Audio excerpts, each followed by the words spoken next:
Good morning, everyone. It's 8 o'clock and we are at the intersection, and it's so great to see you this morning.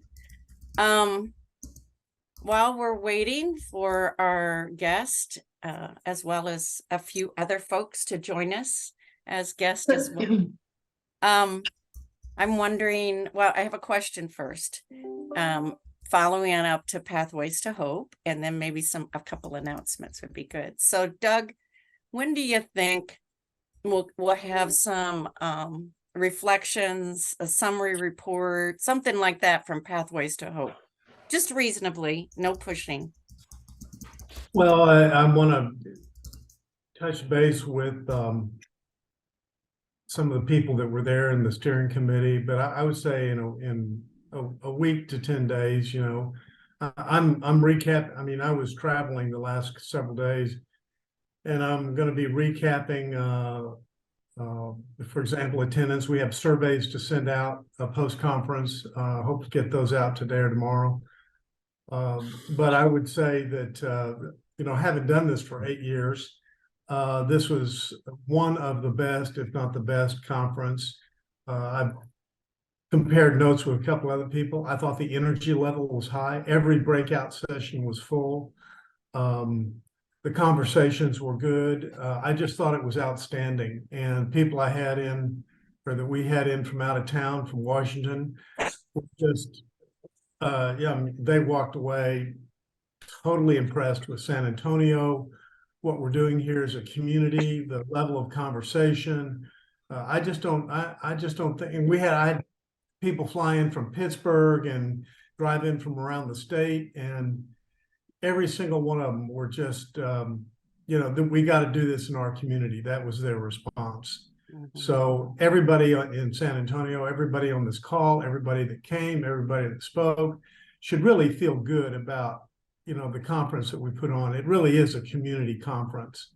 And I appreciated Judge Wolf coming that first morning. It was so great to see him because he certainly was, man, he came to the table when he needed to, and he was great. And Judge Sakai coming down. Raul Andrews said he had never seen two county judges on the stage at one time. He said As in they don't generally show up. Yeah, and that's uncommon. So it was a great conference. Yeah. About how many attended? Because I know they're coming. We had about, when you count 2-day registrations, we had about 1,300, 1,400. Wow, 1,400, because the last number I'd heard was 1,060, but that we was had early. 1,000. Yeah, we had 1,060 registered, but some of those people registered for 2 days. A number of them registered for 2 days. So if in terms of people attending both days, we came close to 1,300 people. Mm-hmm. Jan, I'm gonna, if this is uncomfortable with me putting you on the spot, I'd like to ask you to briefly explain about our friend Michelle and her opportunity and how it came to her while you're thinking about that. And what made me think of it, I don't know, maybe those folks who came from Washington, D.C. and the other visitors from afar who came and said things like, yeah, I never see two county judges on a stage. There is something happening here that is unique, and I need to take it back there. From the Department of Health and Human Services, the Reverend Dr. Q English, I'm coming back here to figure out what is happening here and to replicate that. And so, Jan, do you think you're comfortable talking a little bit about Michelle and the opportunity that she was invited into and why? Well, I was halfway to the kitchen and I heard Jan. Jan, come back from the kitchen. Yeah, I don't want to embarrass myself. I don't know a whole lot about it. It's an international conference in Salzburg. And Andy, if you're here, if you could put that back up in the chat like you did yesterday, at Recentering. And they're an international organization that deals with different topics every year. And this year it's about borders and boundaries. And my friend Michelle Rumbaugh, she and I worked together at the Greyhound bus station with Interfaith Welcome Coalition for about 3 or 4 years. And what Michelle did, and she's an incredible writer, she actually compiled stories of every interaction that she had with families. And she had, you know, some amazing experiences because she really did a deep dive into their lives. So her brother is an international expert, PhD guy in California on immigration. And she was sharing all of these stories with him.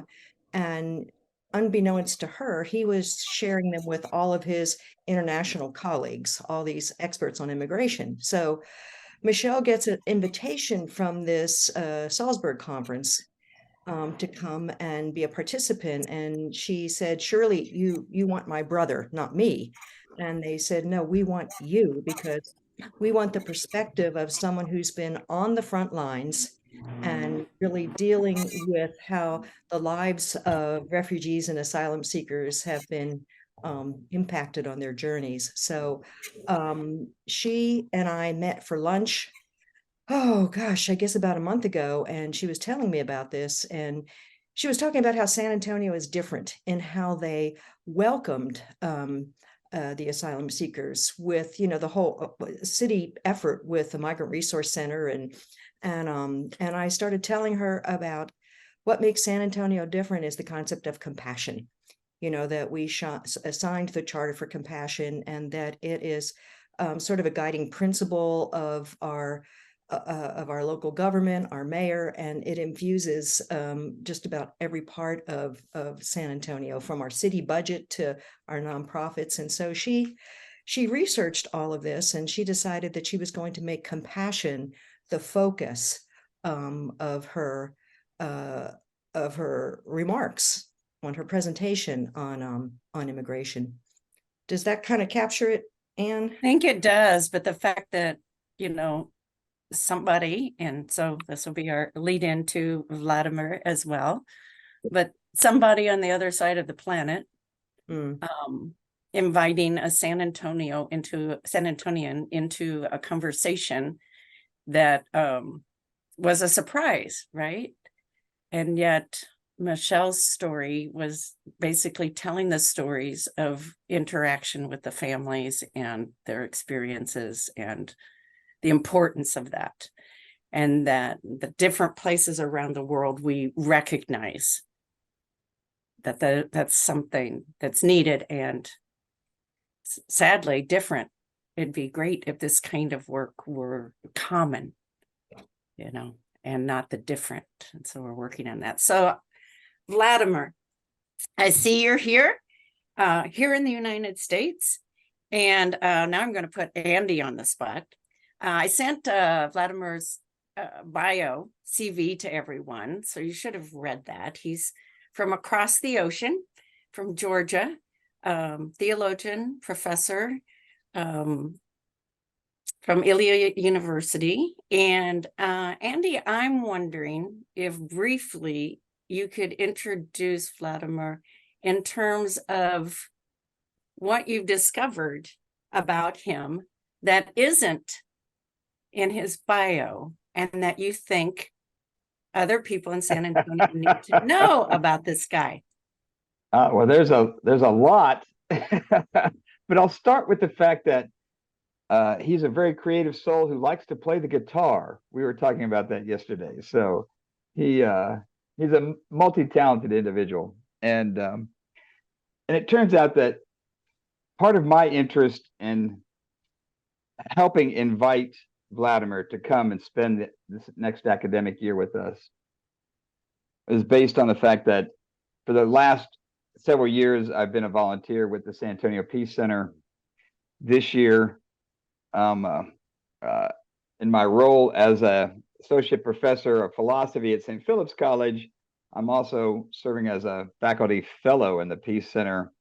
One of those jobs is to help arrange special projects, and in this case, help arrange a joint application to have a Fulbright Scholar in residence who is going to be here visiting until next May, who can advance some of the many different goals that we have, not just through the Peace Center and Northwest Vista College, but also the Alamo colleges in the city as a whole.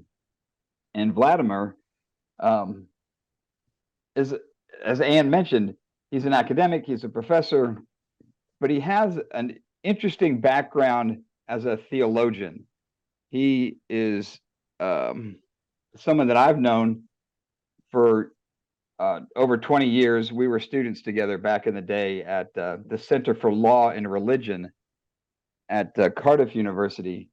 And that's one of the things that Vladimer has pursued in his academic research and writing over the years, is an interest in church-state relationships and about the role of religion in societies, and especially later work about peace and conflict studies, and how the role of religion is crucial to understanding some of the world's most complex conflicts. And so he does address lots of different things, and from law and religion to law to religion and government. But he has an interesting background. I would encourage you to ask him questions depending on your particular interest, as someone who is a lawyer, a canon lawyer and canonist, and a theologian with an interest in peace and conflict studies. So that's kind of a big arc and a brief introduction to my friend, to actually my gold friend. It turns out Vladimer tells me that in Georgia, they have a tradition saying that old friendships are gold friendships. Mhm. And so he wrote to me and said, to Andy, my gold friend. So I like that. It's a great bond, and my pleasure and honor to introduce and welcome Vladimer this morning. Good morning, Vladimer. Very good morning, Andy. Good morning, Vladimer. Thanks for being with us. Sorry to interrupt you. It's really great pleasure for me to be part of this discussion this morning. I would like to thank you all, those are interested in me as a guest in this wonderful city, San Antonio. Thank you for being with us. My name is Vladimer Narsia. I think that Andrew has already told everything and did not leave me much to just add. I can, well, we've got some questions, because what we'd like to do, Vladimer, is get a little deeper into who you are. By the way, Vladimer will be speaking all over the city and during these 9 months, and he can come your direction to speak and share. But folks that are here today and join us every week are faith community, civic leaders. We're trying to learn together, to work better together. And so my first question to you,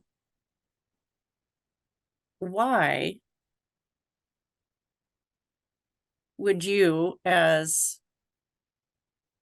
a teacher, a theologian, why would you travel all the way across the ocean to spend 9 months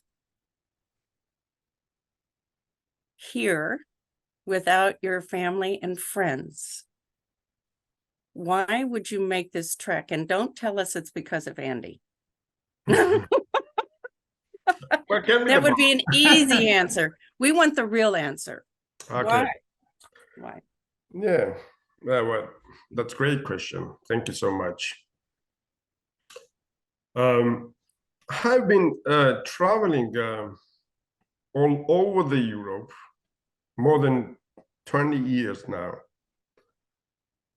I was a part in the research projects and some study and some teaching projects in the United Kingdom, in Austria, in Vienna, in Budapest, in Rome.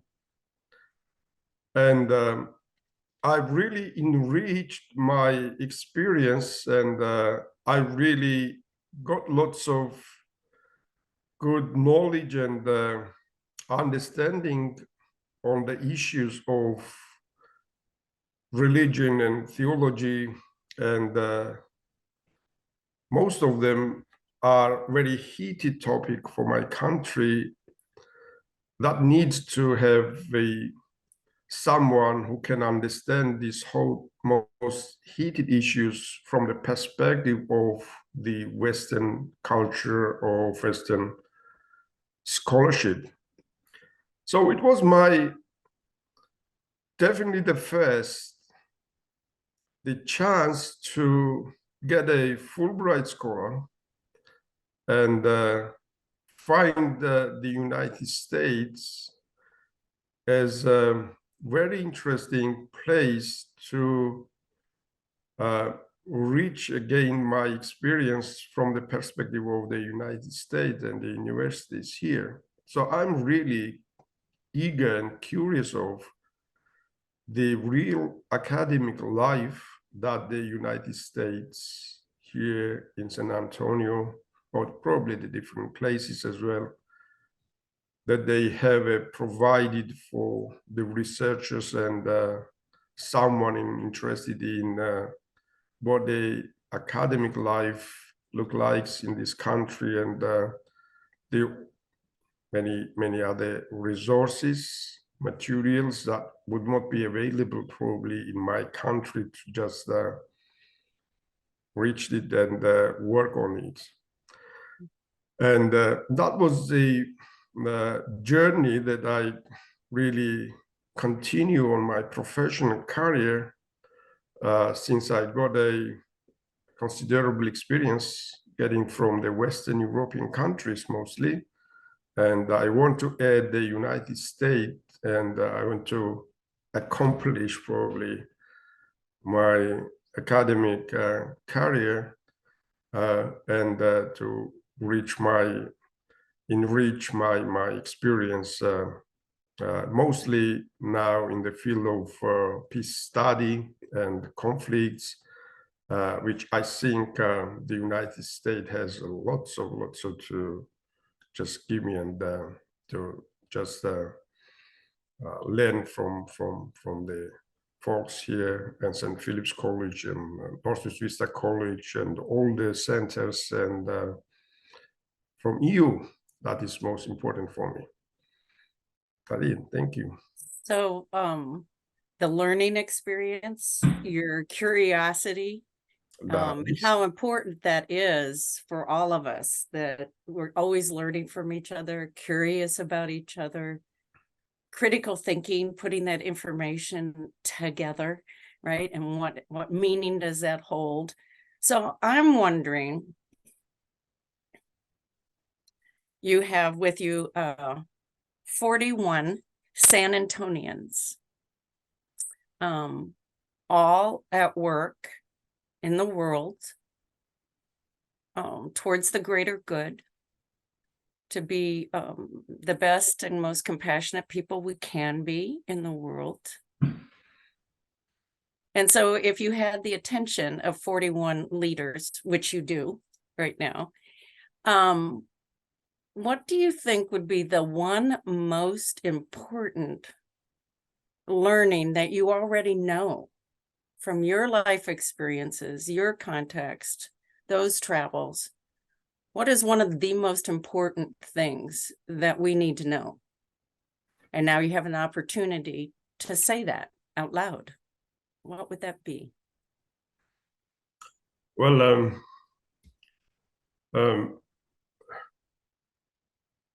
I really spend most of my academic career to learn religion, to learn theology and the canon law.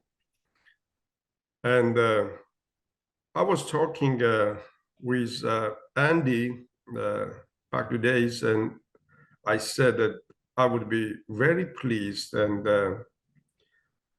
this really would be enormous blessing for me if I could find a chance to serve here in San Antonio to any the churches or Christian communities in a field of that I have an expertise, particularly in canon law or church administration issues or any church-related services that the religious communities need in this country. And I think, yeah, I can be helpful for someone or some churches or some communities to just help them, and that is most important that I can do for my professional career to deepen and to get more experience, and probably for others as well. Mhm. And So yeah, making those connections that and, is and working together.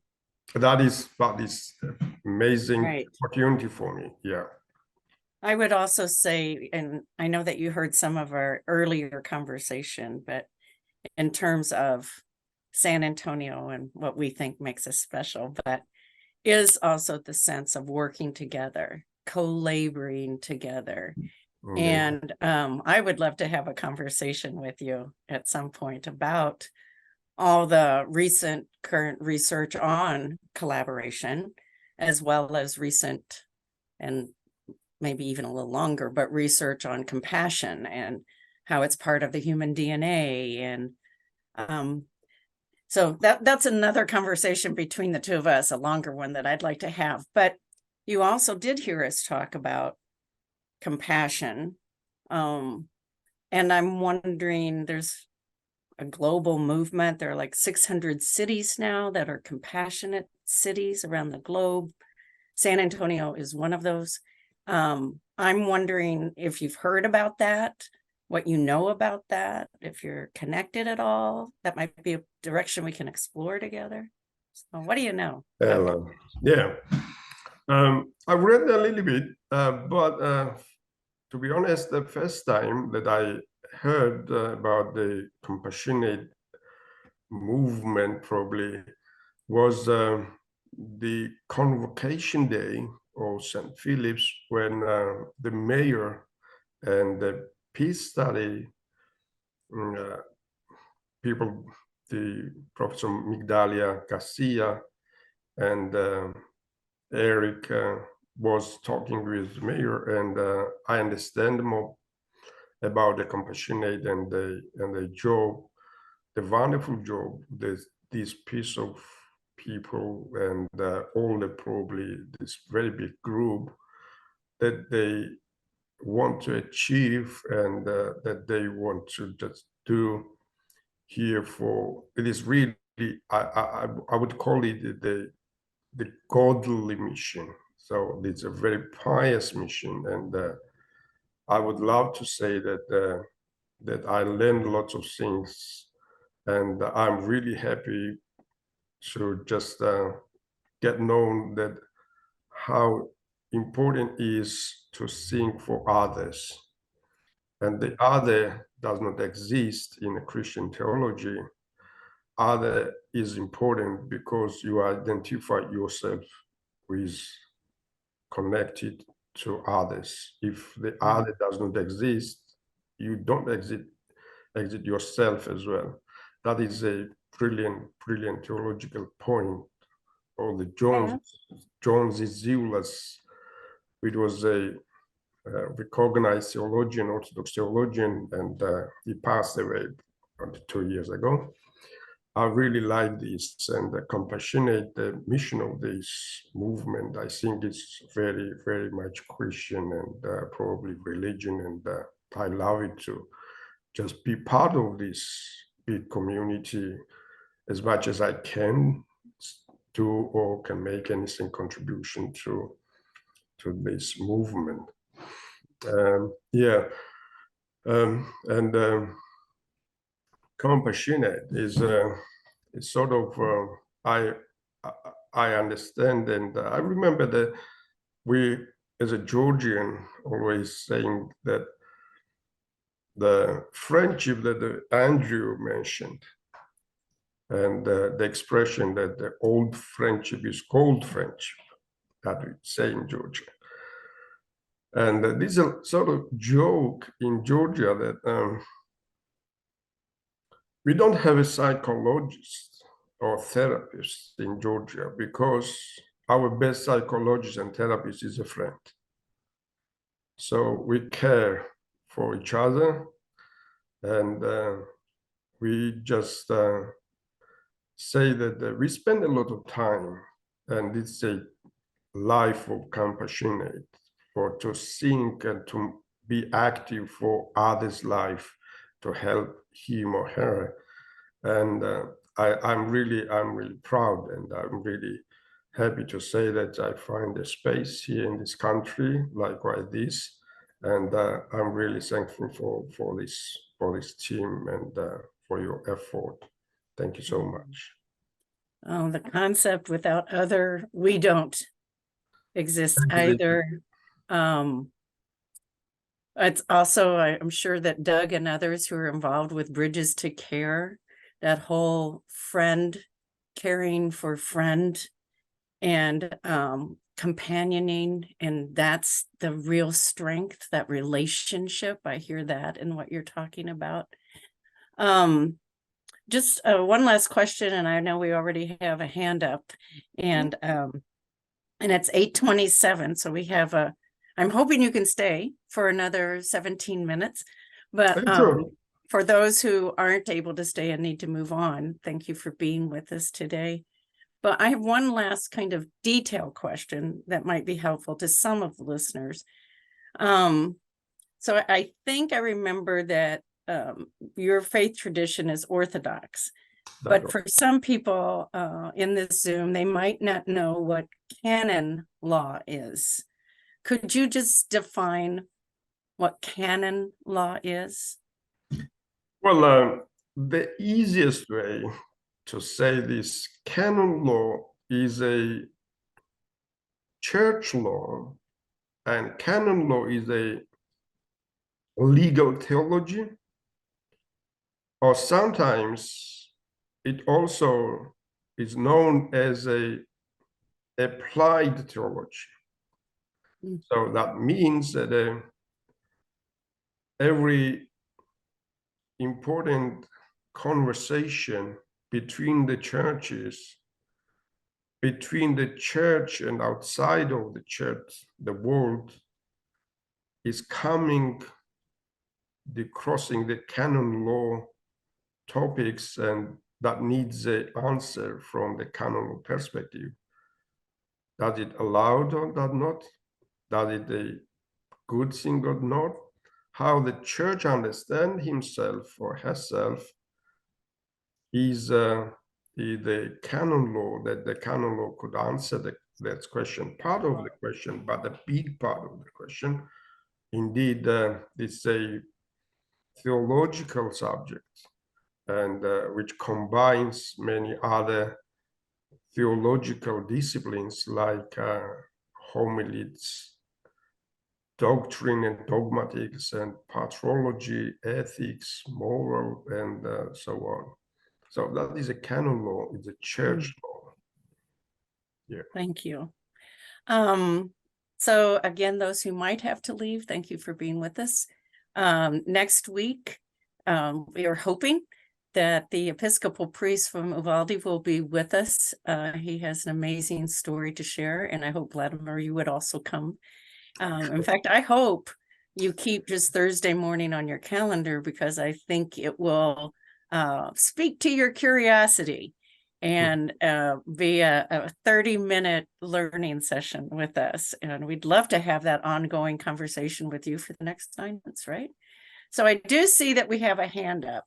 Sharon, who is a San Antonian via Canada, who will be returning to Canada shortly. Sharon, you had your hand up. I do, because in terms of helping to open up the many dimensions of this wonderful Vladimir that we have with us, I want to say that he and I actually share some dimension of some depth, because my grandfather was from the Jewish community of Georgia, which is a very, very old Jewish community. And both Vladimir and I have personal and professional interests in Jewish Catholic dialogue. So I just wanted to mention that as one of the riches that this wonderful man brings to us. I'm wondering too, Sharon, because you're a transplanted San Antonian who's been here for longer than an academic year, Right. came to San Antonio right at the beginning of the pandemic. Right. From your perspective, what have you experienced about San Antonio that might enlighten all of us, but that you might want to that you might want to share with Vladimir? Out of your Well, curiosity, what did you discover? It is an affair of the heart, but I guess also surely it's engaged my curiosity. And at root, it's a lifting of spirit. It's a letting go that I have found here.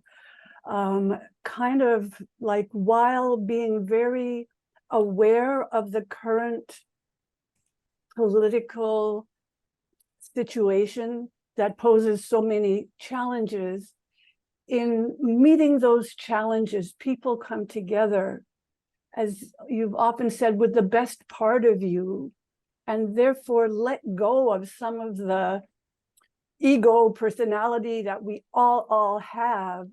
But it's a creative, emergent atmosphere in which amazing things have been accomplished and continue to be accomplished.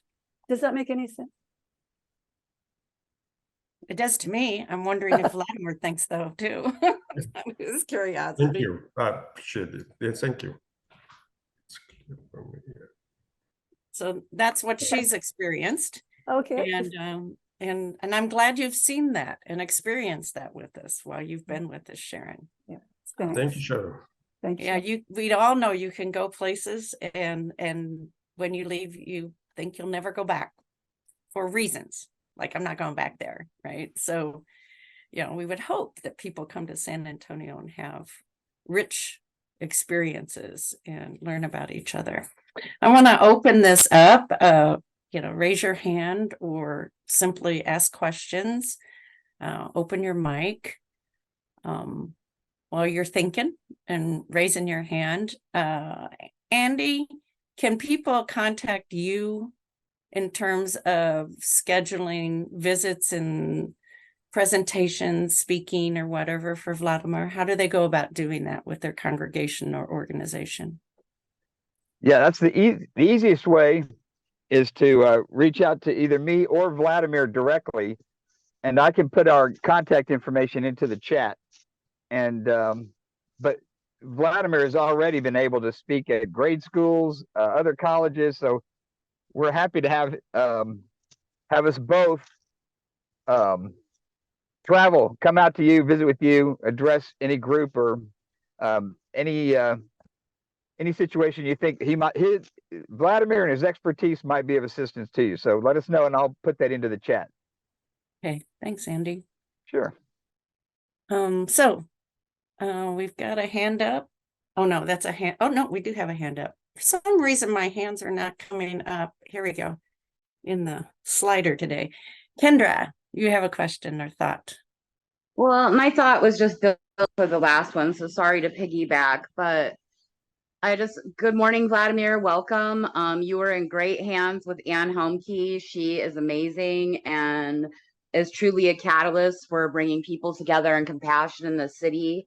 I am from a farm in Iowa. I went through a bad divorce. I came here to be by my mom, and I came here in a bad way and I just found myself here. It's been a really religious experience. There's so many great organizations and people. There's so much love here and there's so much to learn about humanity here. I really didn't think that I would find anything here besides just a place to come, I don't know, be worthless after my divorce. And I'm truly thriving here because of this community of people that are so invested in lifting each other up. So you are in great hands. I can totally feel all of your intention and love through this medium even, sir. And hope to see you again at these meetings. And thank you for everything you do, Anne. Thank you, Kendra. Other hands up, thoughts, ideas? Then I'm going to jump into another deep question. I'm trying to go as deep as I know so that we can come to know you as quickly as possible and that we all want to continue to be in conversation with you. So I bet you have some thoughts on this one. In the United States, as you know, we within our culture, we have this concept of separation of church and state. And frankly, if we really knew what that meant, we wouldn't continue to have the conversation. We're not always sure how that works and how we work together across church and state. I know that that's my work, and we call that, being a liaison between the government and the faith community, what does that look like, that intersection in Georgia? What is that intersection between religion and government? What does that look like?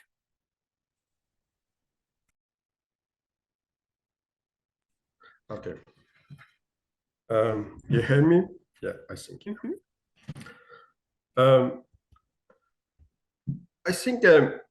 I think the most important question that is, if the separation between the church and state does exist at all or not. And I can say this, that from my experience, I've been, I'm a scholar, and also I had experience to be part of the Georgian government. I was the head of the Information and Analytical Office under the Prime Minister of Georgia, and I was charged for the making the religious policy in the country. And I can say something definitely about my country, Georgia, but also the concept of such as a church and state relations and the separation between church and state. It's quite complex and difficult one. So we could not separate any human being from religion, and any human being can also be the politician and the church servant as well. So that is a difficult one also in terms of saying that if we can at all separate church or religion from the politics. But what might be the most important for me is that church and state can have a relations for the benefit of the society. But in that kind of relations and relationship, for me means that both of these institutions, like in my country, the United States has a different experience, but in my country or other countries where they recognize the certain religion as a state religion or national religion, they should keep and they should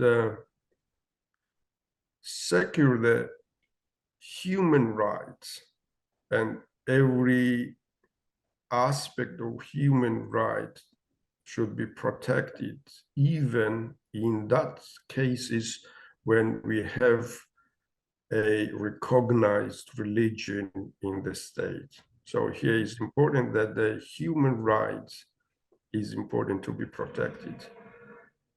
In Georgia, the majority of the civilians declared themselves as the Orthodox Christians, and the church had a tremendous influence over the society.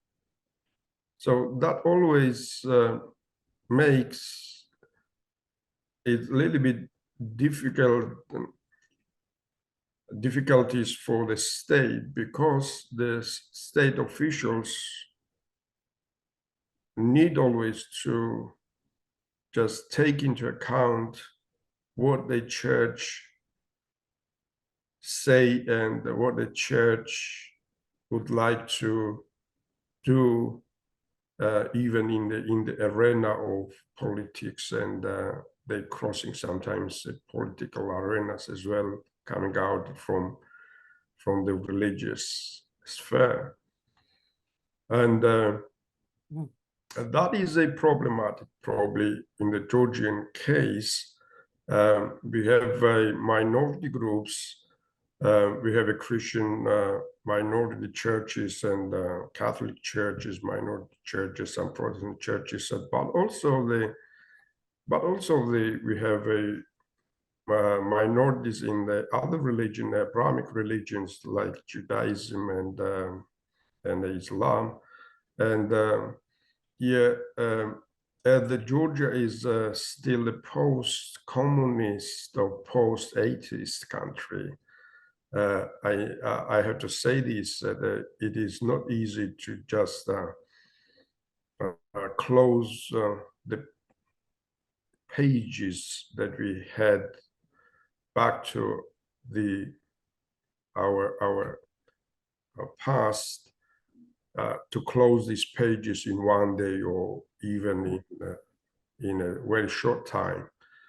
Yes, Georgia is an independent country, more than now 30 years, almost 33 years, but I would say that it's not enough time, because independence and the values that the Western society and the Western culture appreciates, and this is a value that every human being should understand, not the state. The state does not have too much to do about this if the human being himself and the human person does not recognize the rights and duties that he or her should take in front of the others, in front of the other civilians, and it's coming to the question of the human rights issues.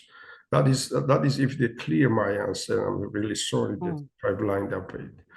But that is the most important for me to say, that Georgia has difficulties in this context, but we are striving to the civil society and some academic groups and some NGOs are striving to just say that we need more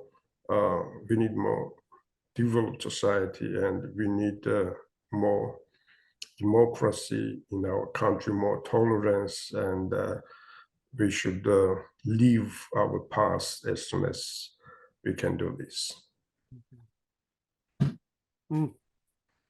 Thank you for that. Yeah. Thank you. Thank you for that. It's 8:44.